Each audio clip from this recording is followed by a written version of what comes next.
గోదావరికని నగరం ఆదివారం సాయంత్రం ఆధ్యాత్మిక ఉత్సాహంతో కలకలలాడింది. హిందూ సంస్కృతి సంప్రదాయాల పరిరక్షణకు హిందూ సమ్మేళనం ఒక శక్తివంతమైన వేదికగా నిలుస్తుందని హిందూ ధర్మ రక్షణ సమితి ప్రతినిధులు పేర్కొన్నారు. పరశురాం నగర్లోని మార్గదర్శి విద్యా విహార్ పాఠశాల ప్రాంగణంలో నిర్వహించిన ఈ మహాసభకు ప్రజలు భారీగా తరలివచ్చారు. కార్యక్రమం ప్రారంభానికి ముందు గోదావరికని 5 ఇంక్లైన్ ప్రాంతం నుంచి మహిళలు సంప్రదాయ కోలాటం, ఉత్సాహభరితమైన డీజే పాటలతో ర్యాలీగా వేదికకు చేరుకోవడం అందరినీ ఆకట్టుకుంది. వారి కళాత్మక ప్రదర్శనలు సభకు ప్రత్యేక ఆకర్షణగా నిలిచాయి. కార్యక్రమంలో సమితి అధ్యక్షుడు రేగడి రాజేశం, ప్రధాన కార్యదర్శి తోడేటి శంకర్ గౌడ్, ఉపాధ్యక్షురాలు వడ్డేపల్లి భారతి, కొంపెల్లి రాజయ్య, స్వామీజీ, డాక్టర్ లక్ష్మీవాణి, కార్పొరేటర్ దొంతా శ్రీనివాస్, కందుల సంధ్యారాణి పాల్గొన్నారు.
వేదికపై ఉన్నటువంటి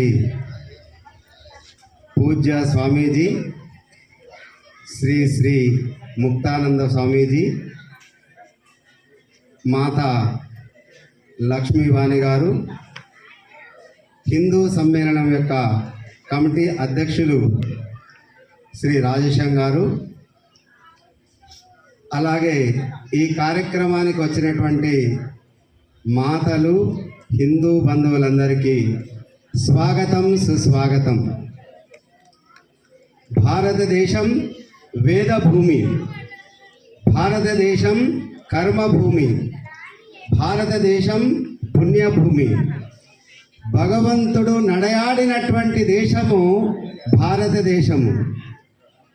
ప్రపంచంలో భగవంతునికి అత్యంత ఇష్టమైనటువంటి దేశం ఏదన్నా ఉంది అని అనుకుంటే అది భారతదేశమే. భగవంతుని నేను దర్శించుకోవాలి, భగవంతుని నేను చూడాలి అన్నట్టయితే ఈ భారతదేశంలో మాత్రమే సాధ్యము.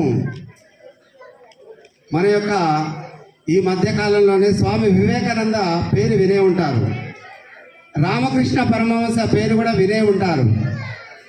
మీరు భగవంతుణ్ణి చూసారా అంటే నేను చూశానని చెప్పాడు శ్రీ రామకృష్ణ పరమహంస గారు. కాబట్టి నాకు చూపిస్తారా అంటే చూపిస్తా అని చెప్పేసి రామకృష్ణ పరమహంస వివేకానందకు చెప్పారు. కాబట్టి భగవంతుడు పుట్టినటువంటి దేశము, భగవంతుణ్ణి దర్శించుకున్నటువంటి దేశము భారత